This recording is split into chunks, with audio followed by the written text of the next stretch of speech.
Hello and welcome to another audio analysis. In today's video, we'll be taking a look at the track Slow Sour Bleed by the American progressive metalcore band ERRA. This song is taken from their 6th studio album titled Cure, which has just released. We've heard quite a number of tracks from the album so far as singles, and we've certainly got to hear quite a bit of variety with a lot of the tracks they have been releasing. They've been certainly showing a lot of variation while still keeping in that progressive metalcore sound. They've really shown how they've expanded out into these other slightly different areas with songs such as Blue Reverie kind of taking a much more softer touch and also kind of incorporating some of these heavier elements still in songs such as Crawl Backwards Out of Heaven. We've also seen a lot of the tracks really explore humanity as a whole. We've seen a lot of meaning really built in, but a lot of negativity as well. The album has certainly taken us to some very, very dark places. So will this latest track see the band bleed out, or will they make a full recovery? Let's take a look at exactly how it sounds.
Okay, certainly with this track we can really see it's got a very strong drive to it. It's still got that progressive metal sound really coming in on those guitars. It's really got just a nice flow to it, and I really like that. Also with the opening as well, we're seeing almost a bit of an industrial metal kind of sound coming, that very early 9 Inch Nails kind of inspiration really coming through, which the band have cited as an influence on some of their music. We can really see that coming through on this. It really does have that slight 90s sound, also incorporating some of these synths quite beautifully at the intro to the track to kind of give it a bit more of an ethereal almost kind of feel. It's a really interesting mix that we've seen kind of a lot of metal bands silly to kind of try and tiptoe more in towards the idea of kind of bringing in those synths and making great use of them, but kind of finding that subtle blend in the way they can kind of bring some of these more electronic elements online without it being too overpowering. But certainly with the lyrics on this track so far, we can again see quite dark natured music, and also the actual videography as well, kind of the very dark room that they're in. The idea of patient beasts show their teeth alone in a forest to wander. So you can kind of see this idea of kind of not trying to fall asleep, not wanting to kind of go into that place where your kind of nightmares are and things like that. We've seen that with Blue Reverie as well, the idea of not being able to go to your dreams. Now they're really seem to be looking at nightmares with this. The idea of hide the key, try to sleep to pause the illusion you're under. So we can also kind of look at, again, going into sleep as this way of kind of escaping from life, because you're just living in an illusion. You're kind of living in this weird, wacky state. I lie awake with one eye open and watch you take your place. Wounds engraved in the fault line, shadows die in the starlight. It's very dark. They're very descriptive painted lyrics that really just show this, again, this dark atmospheric nature, primal rage to sedate lucid memory. So you can almost see this kind of descent into madness with a lot of this. You could even look at things like PTSD from soldiers and things like that. The idea of wounds engraved in the fault line, shadows dying in the starlight, the idea of people bleeding out and things like that. So they've definitely got those darker elements really being engraved in. Salvation of the undone. So really just looking at kind of death being that step in that kind of salvation for those that are really struggling. So you can really see lots of these ideas coming in, but again, keeping it very dark, but really keeping it very driving with those guitar tones, and also just that beautiful mix that we've seen on most of the tracks so far between Jesse and JT, the way they beautifully interweave between these softer and more aggressive vocals. Those signs are a cold dark place.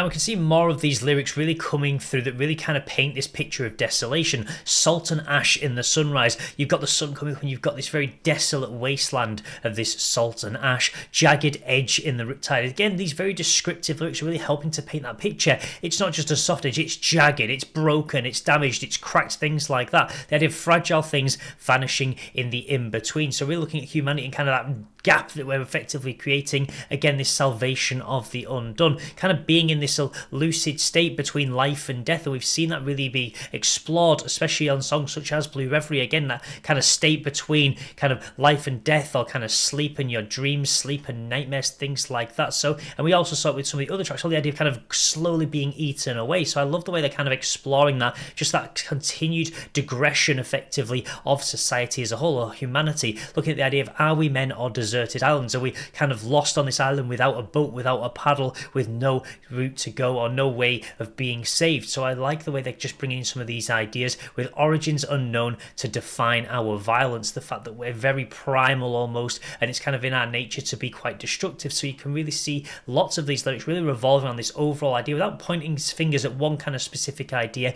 but really fitting in with the theme that we have seen across the album so far.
Well, certainly some elements in that track that I really was not expecting. At one point, it almost felt like we were listening to like a Julian Cage track as we dived into just that pure synth, kind of just again, that kind of synthwave stylings mixed in with almost more of an industrial metal sound. Again, you can see lots of influence really being drawn from things like Nine Inch Nails on this track, and we could really just see in some of those later lyrics as well, the idea of that focus on humanity. Humanity is an open wound. We're kind of exposed to the elements and things like that. We're quite destructive. We kind of cut into a lot of things. Nothing grows in eternity. So effectively, again, that idea I said before about digressing and kind of receding effectively as a humanity, because we're slowly destroying things, and you can really see them exploring that throughout this album, and certainly very much on this track as well. We're looking at the primal instincts and primal ideas of humanity to naturally destroy each other and kind of tear each other apart. So I really like the way they kind of explored that, and like I say, at times it kind of gave off that idea of kind of people suffering from like PTSD, from a lot of the darkness, a lot of the negativity in this world, and the way that it can kind of give them those sleepless nights. They don't want to dip into their nightmares and things like that. So definitely a very interesting. So I think this is definitely one that's going to be quite hard for a lot of people to digest. It takes you on a very weird and wacky journey. Again, one of the beautiful things I do like about this band is the way they're willing to just explore something completely different on almost every album. They never stick to the same formula twice, and we have really seen that. And whilst for some it can be quite jarring, they expect more of what they love. I think it's great to see the band just incorporating kind of more of these synthy elements and trying something on a couple of these tracks to really just kind of test the waters. I don't think it was necessarily overused. I think that one section of the song was a little bit of a curveball, but they have thrown plenty of them in so far with some of the tracks they have been releasing. But I'm really looking forward to actually kind of taking a full look at the album as a whole to see exactly how it does sound. So there we have it, the final track the band have slowly bled out before the release of the album, and now we can hear it in its entirety, see exactly what else is contained within. But I would love to know your thoughts about this track in the comments section below. Do you like the fact they're trying something different on a lot of these songs on this album as a whole, or do you wish they kind of repeated the formulas they had found and the success they had found on those previous albums? I really would love to know your thoughts. Also, if you would like to see more ERRA content, I have covered some of the previous tracks from this latest album in separate videos, so you can find a link to those in the description of this one. And if you'd like to see more content like this overall, then please do feel free to subscribe, and I will see you in the next audio analysis.